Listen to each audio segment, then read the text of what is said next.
Hey, Fred, we need you to go to Starbucks, but only for the EPs, so try not to let anyone else hear you ask what they want. Copy you. Well, let me start off by saying thank you and welcome to Elizabeth Meredith, costume designer and stylist to everyone. Yes, and we're thank here to you. hear about Elizabeth's stories today and her journey through this. Yeah, thanks for having me. I appreciate it. Not at all, not at all. Yeah. I'm going to start off by asking you the question that I ask everybody to start off, Okay. which is how you got into the entertainment industry. What got you in? I know, God, it's actually a really fun story because I grew up in LA. Okay. I'm from Malibu, California. So we had Danny DeVito living down the street, Goldie Hawn, Kurt Russell, Gary Busey. His son used to drive me to school, So I was always around it. However, my dad and my family was not into it. He was like into furniture. He owned furniture stores in the Valley. And I went to Santa Monica High School. So I'm definitely a true West Side LA girl. And however, my sister's first husband started getting in the business, and he was a set dresser. But he started really doing well, started working on the Jurassic Parks of the world, and started getting in with all the big production designers. So when I was in college, I went to Cal State Northridge. I had no clue what I was doing. I was majoring in English, and he was like, why don't you do the film industry? And I was like, didn't even dawn on me. But yet, here I was living in a place that was dominated by actors and actresses, and we just saw them. And it was like the norm for me. I just never thought about what would I do in that field? How do you even make money and get started? So I switched over to be a film major. And you had to graduate, you had to have 2 internships. And one of my internships was with, I had to cover the O.J. Simpson trial for Entertainment Tonight, which is wild.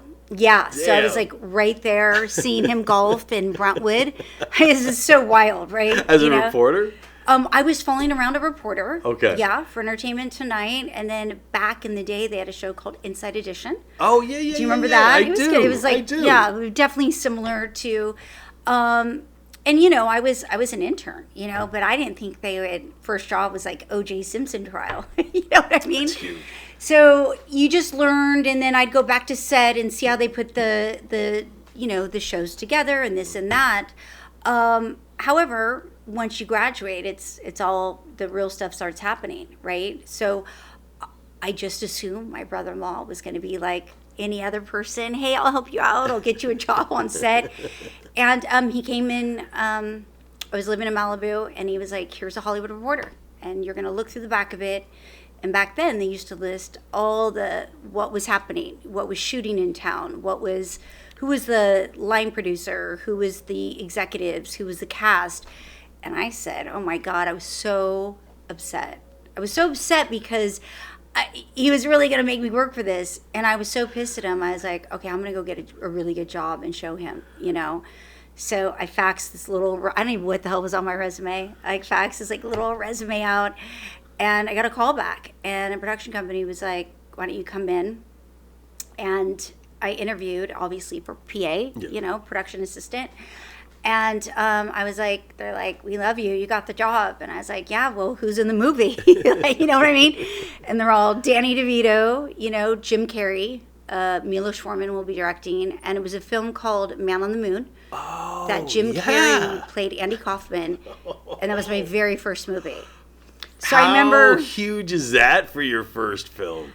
Well, and I think when you're younger, you of course, I was like, oh, Jim Carrey from In Living Color. That was but I didn't know how significant Milos Forman and how big he was. And then after doing research of One Flew Over the Cuckoo's Nest, and but I can tell you one thing. Yeah. When I walked back in to see my brother-in-law, I was like, I got a job.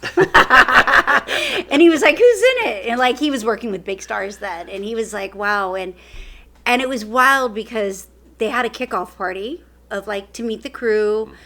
It was the good old days when they would do big rap parties and big kickoff meetings. But it was at Danny DeVito's house, and we lived right across the street from him. So I just walked there, And Danny DeVito was known for putting together great.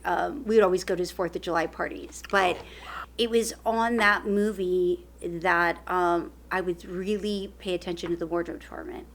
And I really saw like what they were doing, and they were running around, and they were doing all this stuff with clothes. I'd always been into fashion. I'd always been into style. This is so Beverly Hills 90210, but I worked at Fred Siegel in high school. My mom was like, you need to get a job. I'm like, no problem. I'm going to get a job at Fred Siegel. I'm going to get that 20% discount. Like, that's how I was thinking back then. But even at 16, and you know, working at Fred Siegel, I'd go to Samuel High. I used to be a soccer player, so when I wasn't playing soccer, I used to go for like 4 hours, work at Fred Siegel.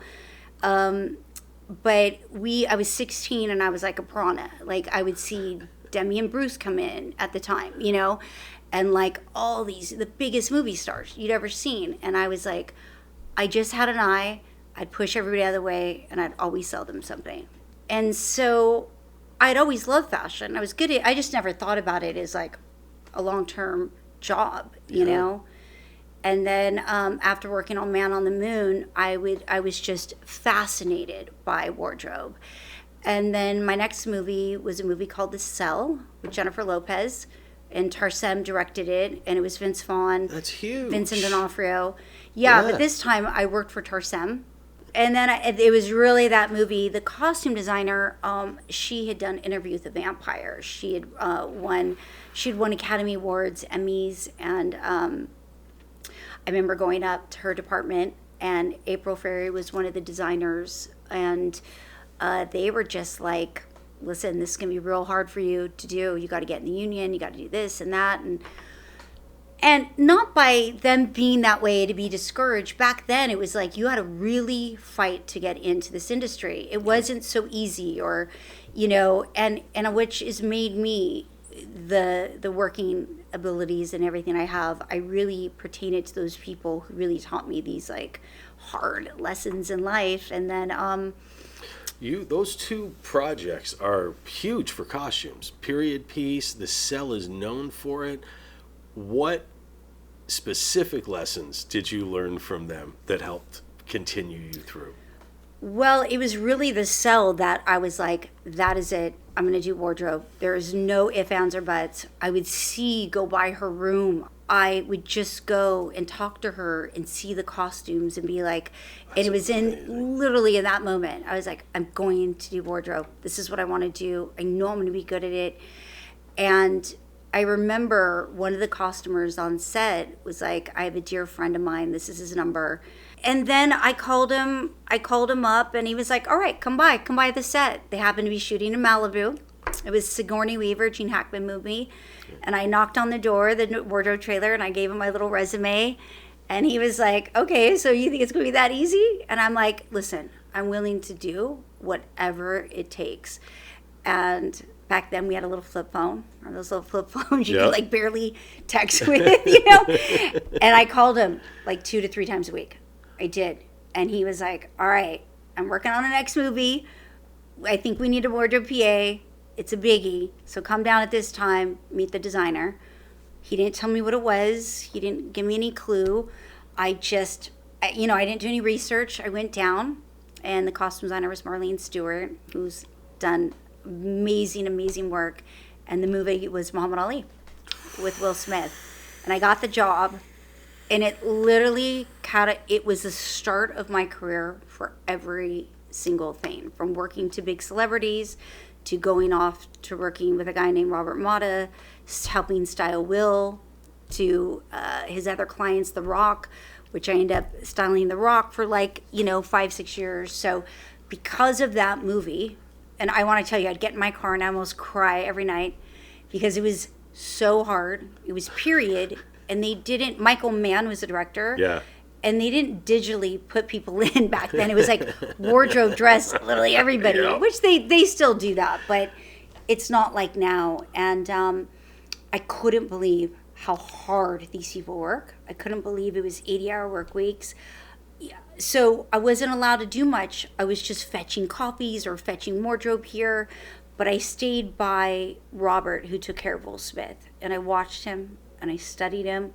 And I studied the clothes, why he picked out what he did, and I asked really good questions. Nice. That's amazing. What a start in starting up. Those are huge projects. I know, it's big projects. When did you move into Local 892 with the Costume Designer Guild?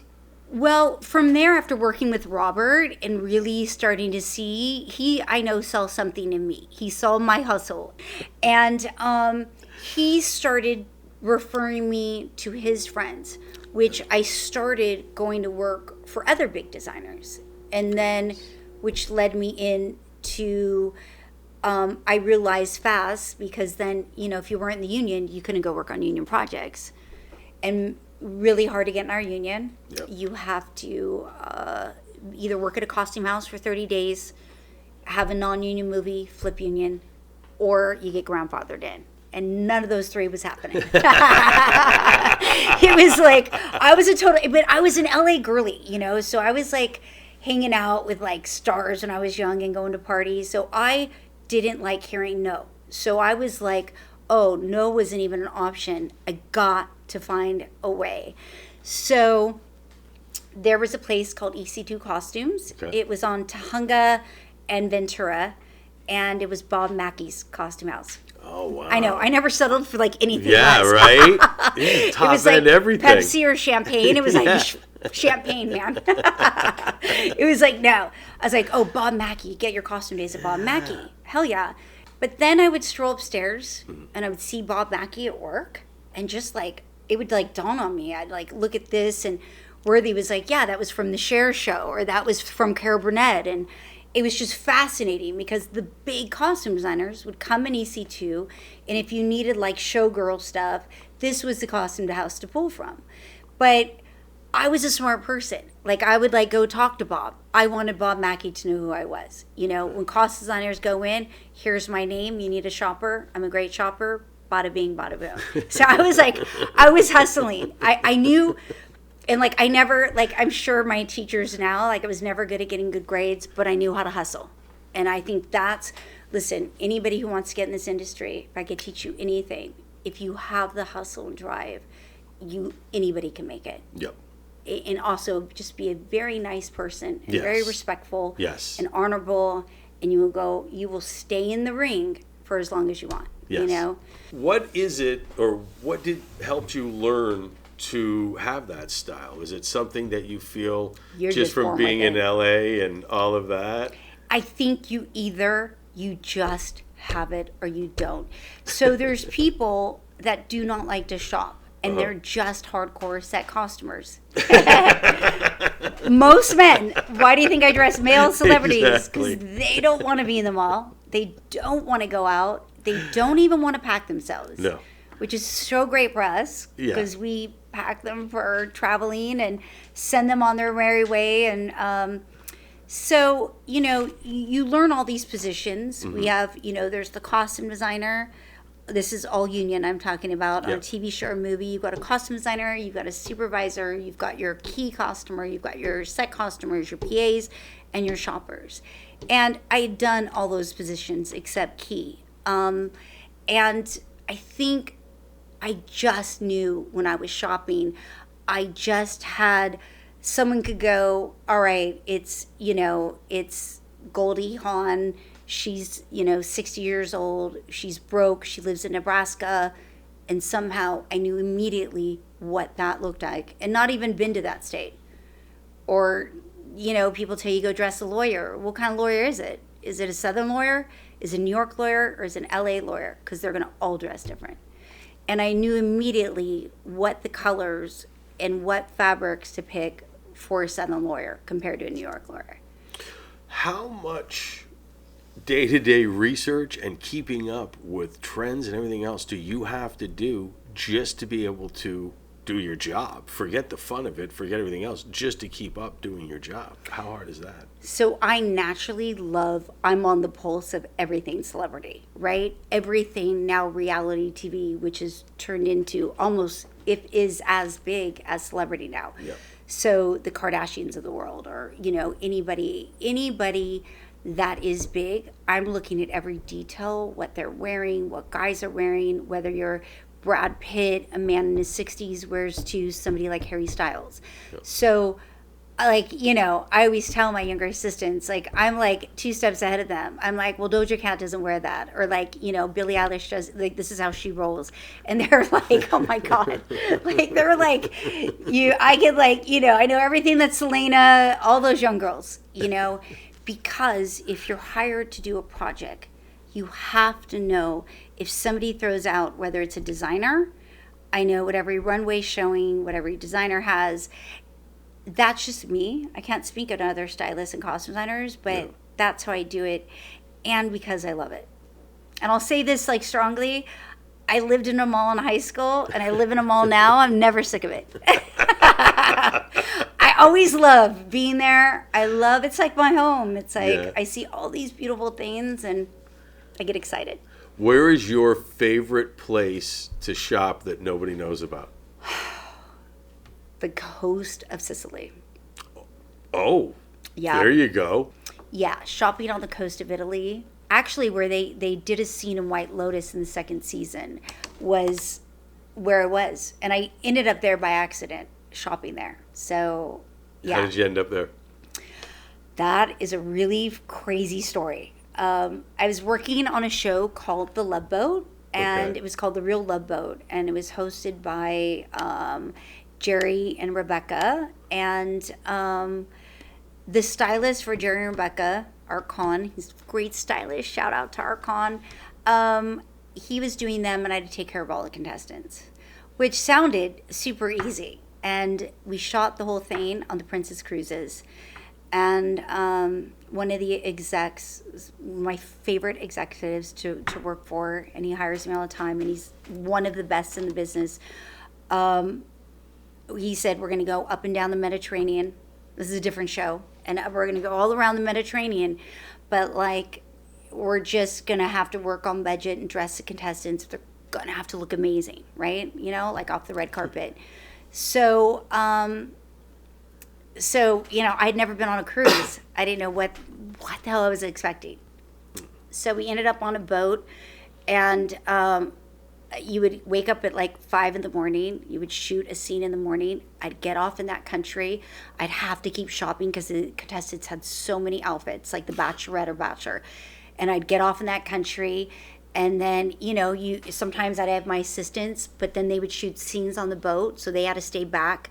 So it was usually me and like one of my assistants. And so it was like CBS had told me, like, before the finale, like, we have to come really big with the dresses and really big with the tuxedos. And I was like, okay, we shoot the finale in 2 days. I was like, I'm in like the coast of Italy. I was like, you know, these networks just say this stuff. I mean, they just give us to make the impossible possible. We always say yes. And what happens? We always make it happen. But this time, it was the only time, like, I was sweating. And it was like the owner of Eureka Productions was like, Elizabeth, this has to look amazing. And I was like, God, I'd never been to Sicily before. And my assistant, Tracy, was like, well, how do you think you're going to do it? And I said, I have no idea, but we're gonna find out, right? So I wake up. Actually, like, fun side note, I've been a Buddhist for about 10 years. Mm-hmm. So I chant every day, and it's same Buddhism as Tina Turner. And I had woke up extra early, and I chanted an hour. And I said, I'm going to chant an hour that this is going to be a winning day for me. And so I got off the boat, and I'm thinking, like, we're just going to get a taxi, and forgetting that they have siestas, right? Like, no one works from like 12 to 2. Yeah. So we get off the boat, and the guy's like, the taxi driver barely speaks English, and he's like, nothing's open. He goes, but I know a place that does. And he's like, it's about an hour away. I said, then take me there. I said, I need gowns, right? We're doing this all through the Google app. Can't speak, doesn't speak a word of English. I started to panic, and I was like, oh my God. Started chanting in my head, and this one guy was like, Bella, come in. And so that's what they would say that to everybody. So we walk in, and I kid you not, it was the most amazing gowns and jewelry that you'd ever seen. And I just was like, oh my God, these are absolutely perfect. I hit the money load. I was like, oh my God. I was like, you can't even believe this. I didn't care. It's $200, $300. I was like, donezo. Like, listen, I'm coming back with like red carpet looks. I came back with it. The guy was still standing there. I remember we were like starving, sweating in the summer of Italy. Got our sandwiches, we're like hecking them down, and we barely made it back to the boat. And I had my outfits for them, and they all Nice. fit, and they looked amazing. Nice. Yeah. What was the most wild request you've ever had from a network or a client? To make a hamburger outfit in 24 hours for commercial. Somebody needed to be a hamburger? Somebody need to be a hamburger. Yeah. Did it work? Yeah, we got them. Yeah, it cost a lot of money. We had to pay a lot of money for that bad boy. Wow. Yeah. Wow. Well, it's so wild because you have it's as a costume designer, and I'm sure production design feel the same way.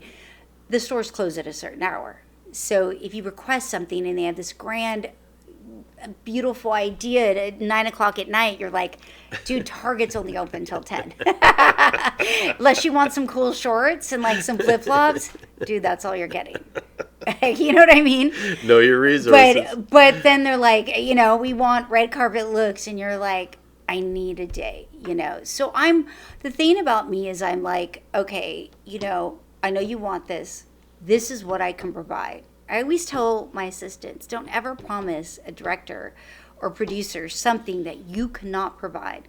You'll never work again for that. Yep. But if you're honest and you're like, I could come close, I have stuff in my closet, I have stuff in my kit, can make a phone call in the morning, there's a 50% chance we can make this happen. Or we'll get close to it. But I never promise anybody something that I know I can't see through. Your position is also one of the ones that talent sees first in the morning.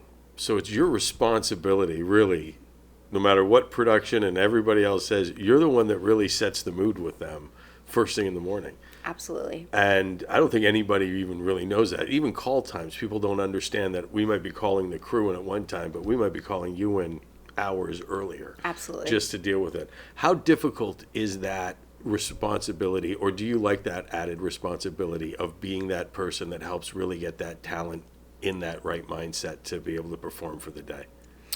Well, first of all, it's an amazing question. I've never even been asked that before, but you really read your talent well, and sometimes once I get through fitting with them, you could tell there are ones that just do not like fittings. They hate wardrobe. A very famous actor recently told me on his show, he's like, listen, I don't like wardrobe. He had the same body type as The Rock. And I was like, I got you. You won't. And so if you tell me that in your a 34 waist, I'll get 36 and 38 just to have it. An extra large 2XL. If I, always be smart when your talent tells you that. So I'm always prepared. I think in the morning, you have to come in. You read them first, right? So if they come in, maybe they didn't sleep well that night, or maybe something happened in the morning, or, either some are just the cheery and, oh, good morning, Elizabeth. And yeah, let's get started. What am I wearing? And then there's some that you could tell right away. They're just not a morning person. And so I read them and I work around them. I give them their space. Maybe they're not waking up in such a cheery mood. I'll just say, hey, your wardrobe's set. Let me know. I'm standing by if you need anything. And I try to really set the tone with them because most of the time, these actors are being touched and around so many people. They just don't, they're over it, Everything. That's why when audio finally goes to them, they're just like, I've had enough. They've had enough, and if you don't read all of us on set, we all have to read our talent because whether you're sound, whether you're camera, you're too close to their face, I always tell, even my assistants, dress well, have your nails done. We are so engaged in these people that, and just to have a really nice, chill demeanor. I'm just very chill, not forceful. If they really don't like something and I really love it, I'll be like, just can you meet me halfway in between? Because we know it's going to play the character right, So I just like to read the room. How do you feel wardrobe helps with the talent actually creating their characters or giving a better performance, not just with the look for the camera? Okay, well, of course, I'm going to say like 150% because I'm a costume designer. No, it's all about producing. Yeah, totally. It's all about producing. It's all about whoever we are. That's a really great question. I did a pilot with everybody for Fox a few years back, and it was about car salesmen. Okay. And my friend Jeremy Luke was in it. A lot of big people were in it. It was all the writers from The Office. And it was hilarious because you had your like Italian Gambino like car salesman, and then you had like the creepy guy that hasn't shopped since like 1979 and is like brown J.C. Penney suit. So when we did the fitting, I did it with a dear friend of mine at the time, and she's an amazing costume designer, and when we pulled these outfits, the second they would just kind of like came in with their like Starbucks.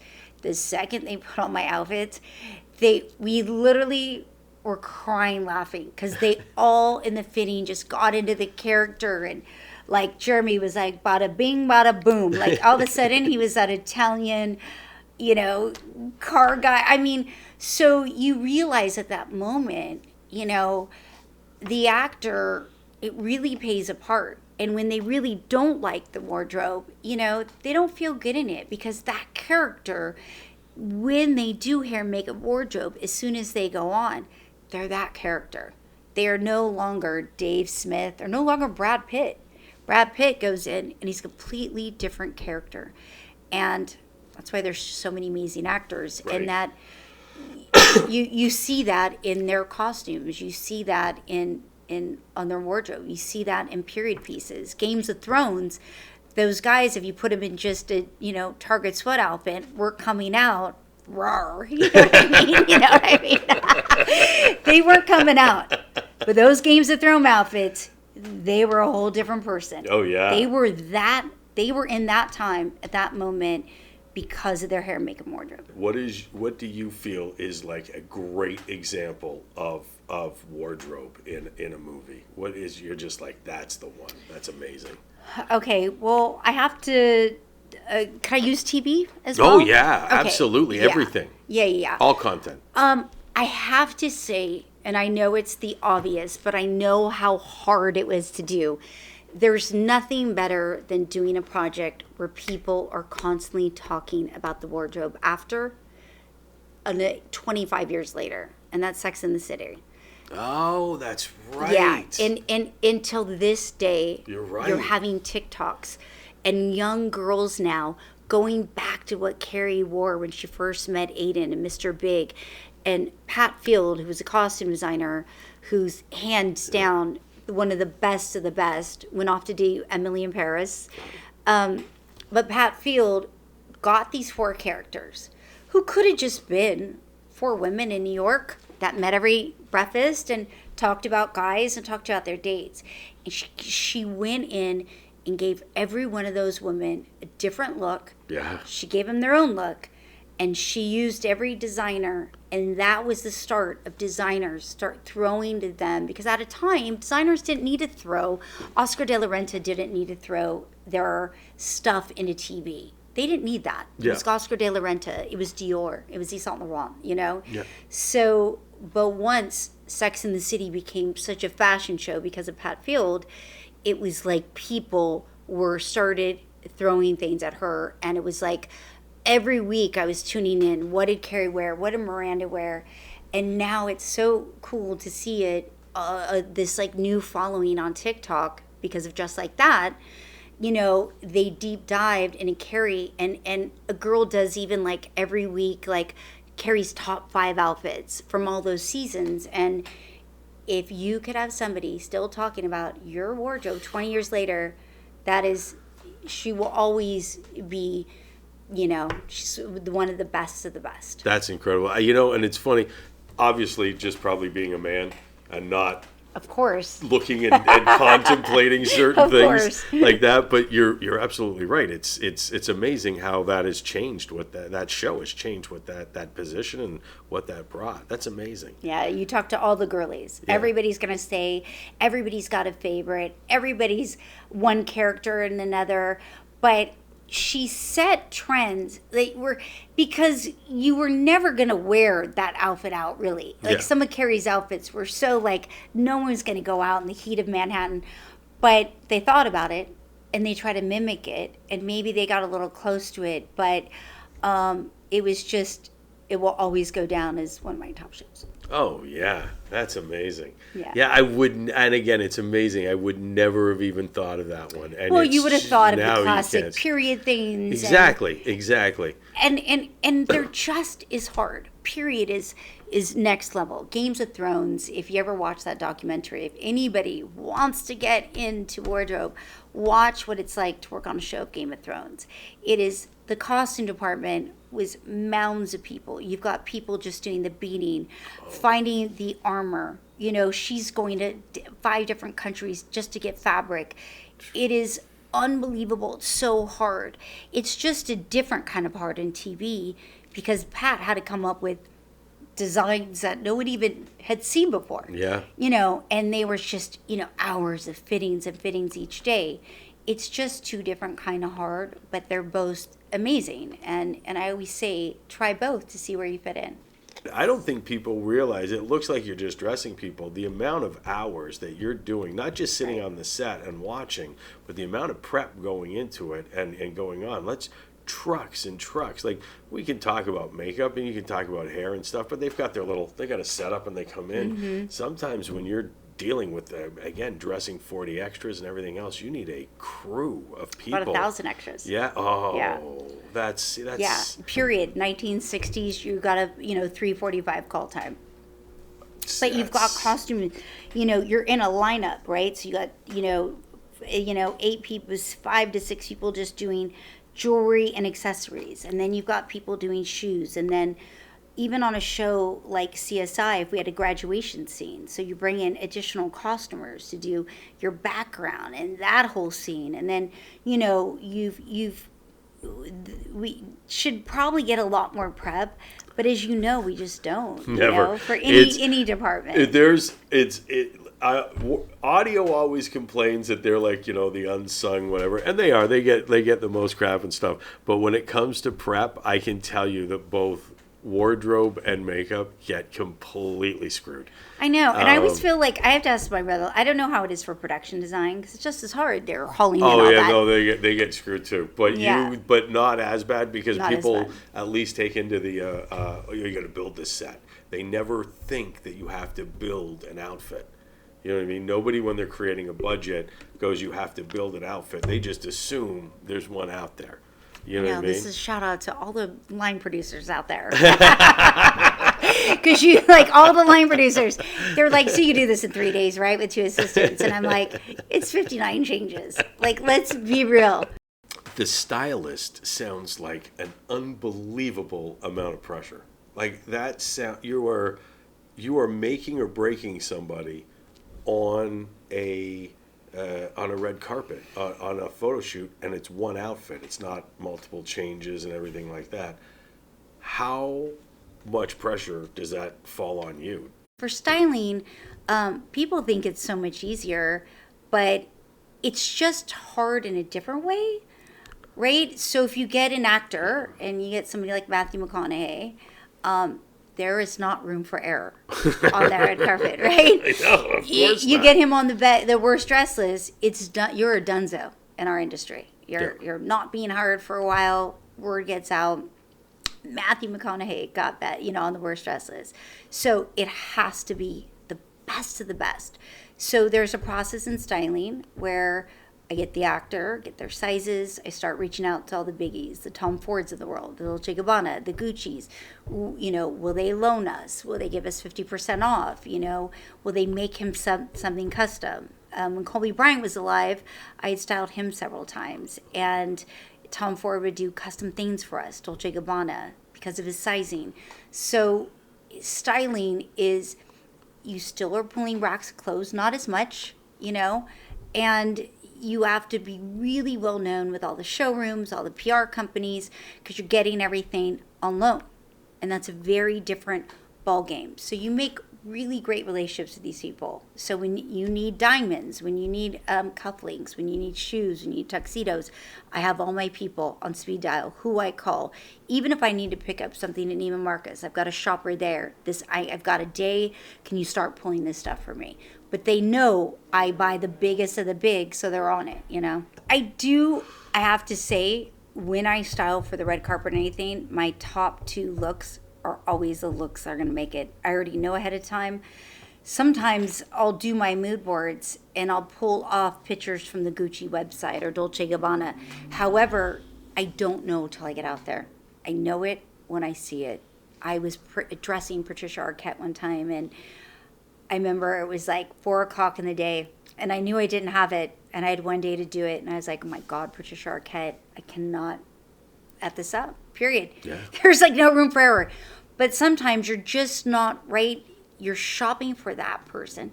You're shopping for their body type, what's going to look best on their skin tone, what cut's going to look best on their body, what cut is going to look best on the red carpet. I can look at something and be like, that is gorgeous, but it's not for the red carpet.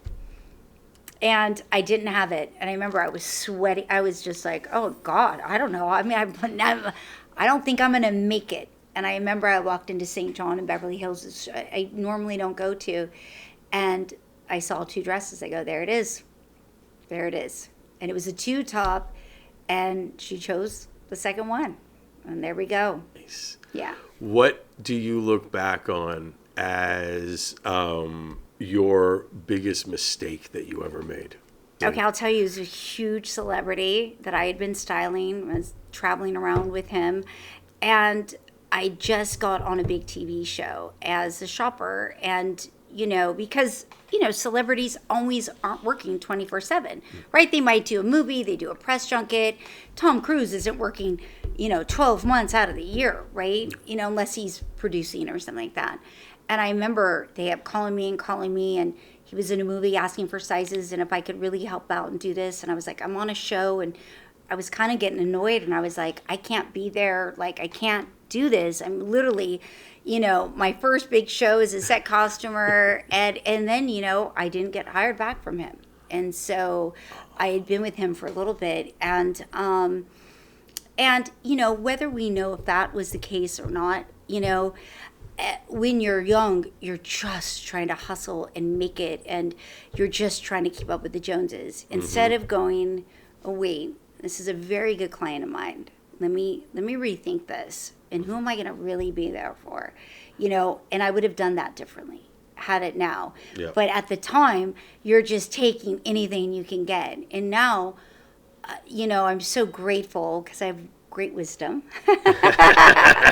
Great wisdom of many years in this industry.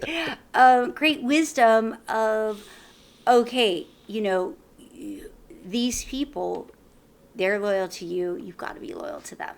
When they want you and they need you. That's why we chose this career. And people go, oh, I never want to just be there 24/7 for a star.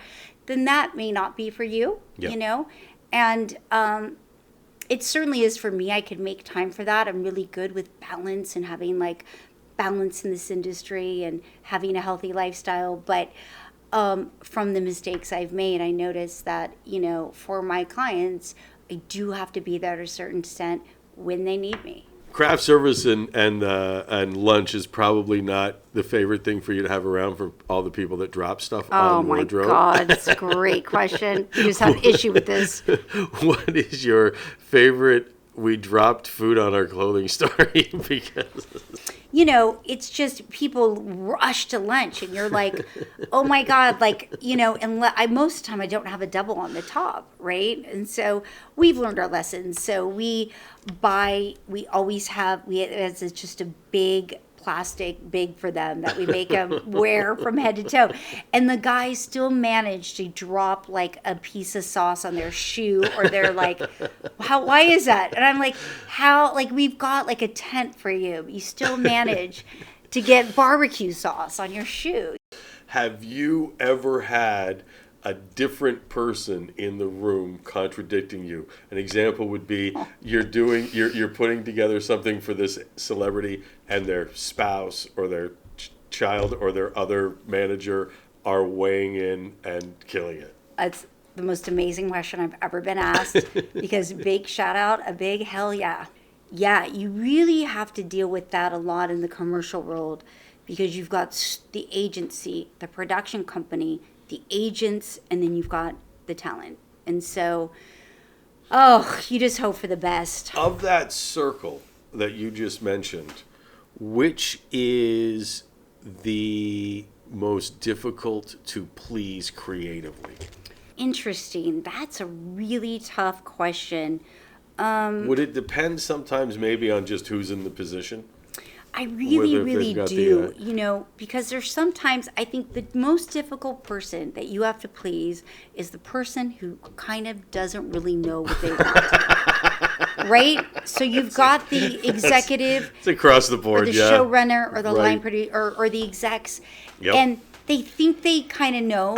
Yep. And they're like, Elizabeth, show us mood boards, bring what you have. But then they're sitting there and then they give you a whole, oh, maybe we want to go all blue.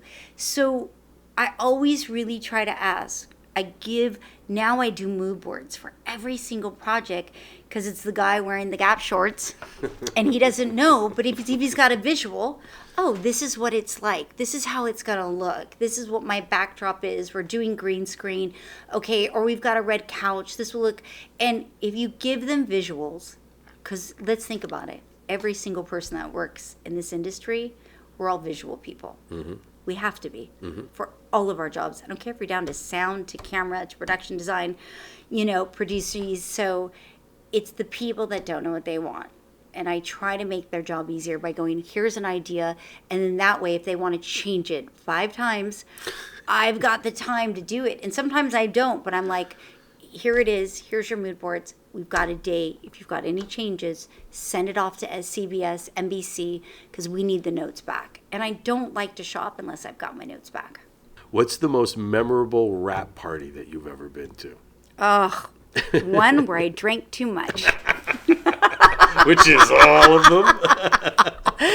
No. Okay, the most memorable rap party, Yeah. hands down, Jim Carrey rented Six Flags, the whole Six Flags, shut the whole thing down just for the crew.